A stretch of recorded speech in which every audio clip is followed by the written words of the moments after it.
Jonathan, do you want to open up a cum company or not?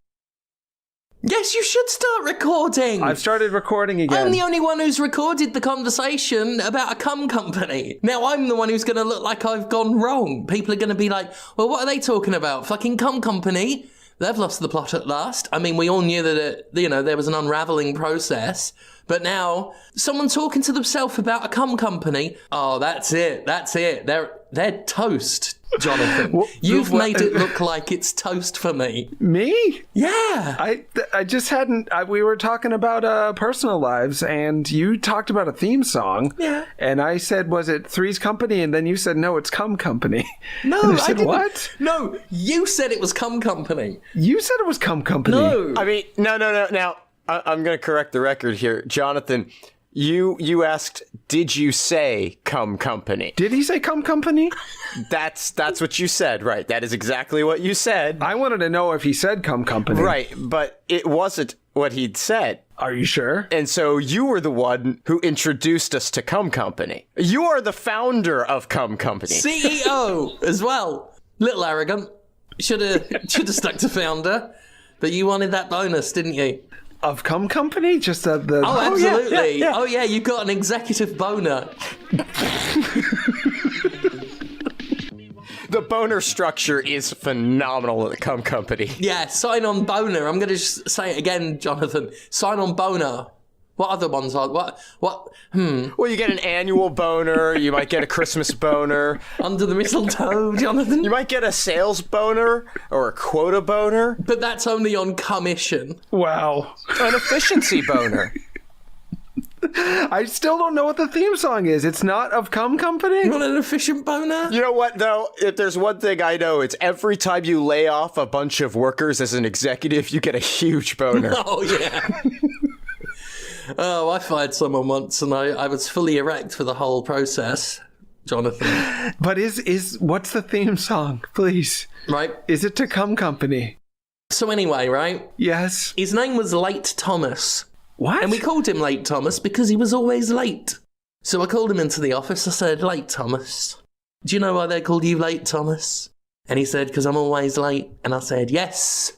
Do you know why I'm hard? And he said, because you're about to fire me. I said, yes. It's a weird conversation. And he said he was hard as well. What? And we nodded respectfully in appreciation of each other's tumescence. And then he left with a severance boner. Late Thomas. But the fact that he got erect from being fired was not his nickname. That wasn't as notable as his lateness. The thing about Cum Company is, as we always say... You worked at Cum Company? Yeah. I was middle management for a while, but I've moved up the ranks. So as we always say at Cum Company, right? Wank off. That's what you say there? Yeah. That's it. That's the company slogan, the mascot on the pens and the marketing mugs and the posters, the banners. Just wank off. Oh, well, don't talk to us about marketing. We've had an absolutely terrible time dealing with bloody protest groups complaining about our emissions. I've told them, look, sometimes some seagulls are going to get sticky. That's just the way it goes. Any other problems, if you want to talk about sticky seagulls, give Jonathan a ring. Here's his number. I don't want to talk. What? Why seagulls? How come? Yeah, well, I mean, here's the thing. How Jonathan, come? and you're going to laugh when we tell you this. Is that right? Oh, I'm already busting up the seams. But we did put your phone number on the web. The worldwide one thereof. No, that's not good. Yeah, well, I thought it was time to resurrect the classic 90s sex hotline. So you are now the voice of Sticky Seagulls. That's for sex. That's a sexual... I mean, it's not just seagulls. Any ocean bird life, really. They like to see them in jams. How are they going to get out of this one? They might get in trouble, like two seagulls arguing over a packet of crisps, a puffin about to fall off a cliff, and people phone in and you describe any sort of seabird getting into a tough physical or social scrape, only to get out of it unscathed, and then they finish. What? So you got Late Thomas, who is sexually aroused by being fired. Well, by the business. You've got you sexually aroused by firing, and then you have, I guess, a whole other cohort, clientele, who wants birds to get out of trouble, and then they want to. Why? Sex with the bird or sex with the trouble? Or yeah, look, Jonathan. Troubling sex with a bird? What? Where? You're the first one in this entire conversation who has suggested sex. And I think Conrad can back me up on this one with a bird. Yeah. I'm trying to puzzle it out. I thought this was the theme song to Cum Company. Now, you've been talking about this for ages, and as near as I can tell, there's no recording of anyone mentioning a theme song. So I feel like you're the one who's gone a little bit like Billy Smart Circus about this. Conrad, do you remember there being any talk about this theme show that he keeps going on about? Because the last I heard of it, he wanted to start a cum company. Yeah, that's all I'm familiar with. At the start of the show, it began with Jonatan as the founder of Cum Company. I'm not the we were talking about how Conrad had an interesting situation with two roommates, and I immediately thought of the television program starring John Ritter as Jack Tripper, Three's Company. Jack the Ripper? Jack the Ripper wasn't on Three's Company. John. It'd be amazing if he was. Oh, yeah. No, Jack Tripper, John Ritter. Maybe that's actually what Three's Company was trying to tell us all along. Yeah, I mean, maybe there should be a sitcom, right, that's filmed, I don't know. I don't think there are any sitcoms set in Boston. No. Oh, well, hang on. There was Boston Common. Two guys, a girl, in a pizza place. Oh, yeah. And Cheers. There's Cheers. a lot of them, actually. Yeah. There's a bunch, yeah. But no good ones. No good ones. No good ones. Cheers was so bad they had to make Frasier. Yeah. I mean... Which is actually the vastly superior show. Well, I mean... It is much better. Yeah, absolutely. Yeah, I can't disagree absolutely. with that. Peach Fuzz, what a classic moment. Anyway, Jonathan, I think the point of all this is that there are no sitcoms set in Boston. Okay. Until this one. What is it? Married with Jack the Ripper also living there is what it's called. And it's about you, Jonathan. Married, which is true to life. You're married. You've got you're married with children, like in the original sitcom. But instead of Al Bundy being, I want to watch the football, and then the other one is Peggy is all like, I want to have the sex with it, and all the others, right? Instead of that, it's you trying to live a normal life while I'm running around with a top hat on, going, "'Tis I, Saucy Jack. Hope there are no throats in need of slitting tonight." Why are you crying? Why are you crying? Jonathan, get your kid. Jonathan, get your kid. That's basically what this sitcom's going to be like, with Conrad as our wacky neighbour Ed Gein. Hey, what are y'all up to?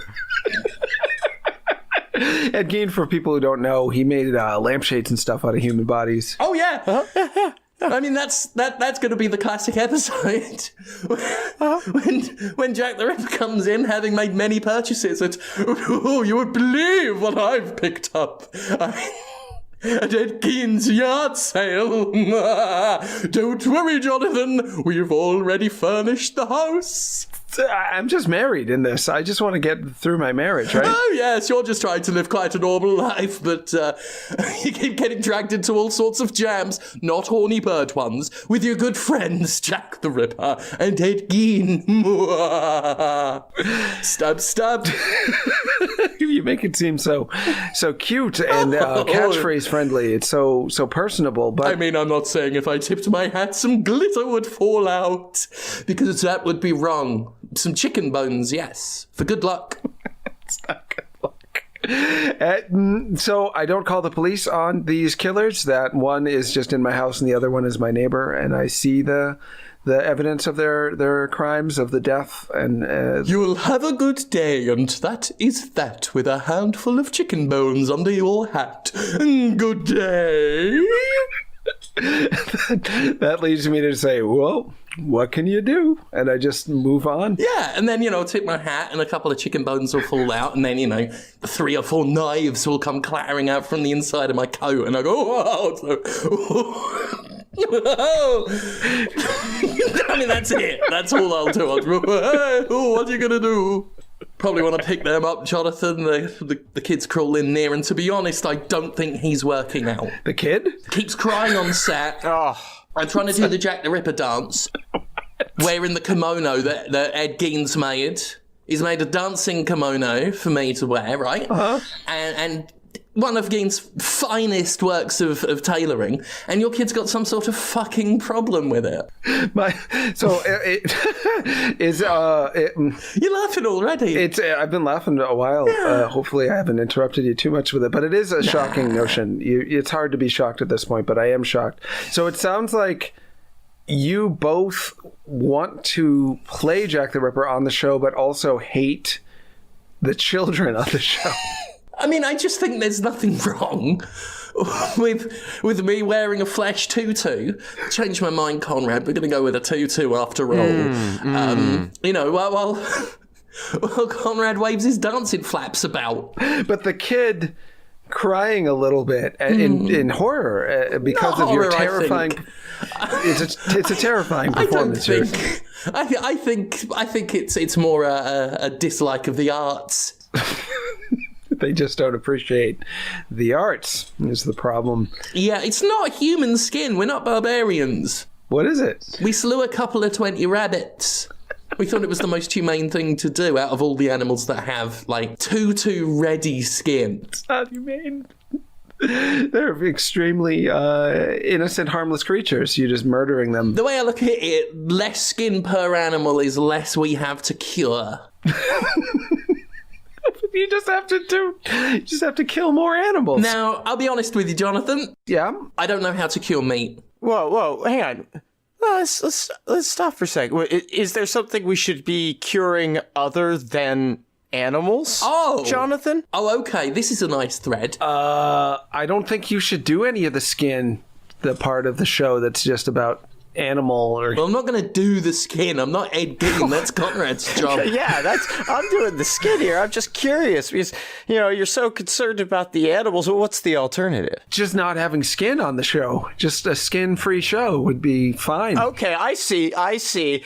Jonathan, big star power Jonathan, just trying to write Ed Gein out of the show entirely. Yeah, no, it's fine. Squeezing you out, big timing you at last. It's fine. Yeah. We all knew it was coming. We knew this day would come. Squeeze him out. You can have Ed. I mean, Ed. He's been saying you're too politically radical, Conrad. It's not politics, I don't think. Just, it hurts. It hurts because, Yeah, in the BFS trailer, when you're out having, one of the puffs on your funny cigarettes, right? He's bad-mouthing you from behind his gin while I'm staying sober and well-behaved. I mean, it's just typical.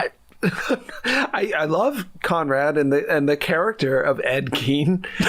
I mean, I always thought he had a lot of integrity too. I've always admired his character. I just don't think you need to explicitly show the corpse. No. The corpses. You don't need to. I guess you don't need to do the show at all. Yeah. It's like my granddad always said, there's a fine line between need and want. Now grease me up and pop me into that cannon. Who said that? What cannon? My granddad. Did you never hear about the tragedy of Pig Mountain? I'm not sure that I did. Oh, it took a mountain of pigs. The mountain is made of pigs. Yeah, my granddad in a cannon aimed at a mountain of pigs. Wow. They called it a tragedy because of the amount of property damage. Fair. Yeah, I mean, the pigs were a write-off. A couple of farms had to close. And then they got burned down. Is this a real story? You're so convincing that I can't tell. Honestly, I don't know myself anymore. I'm like the Joker Man. I've got, multiple pasts. I'm the Joker Man, and I've got mysterious past so that I am mysterious.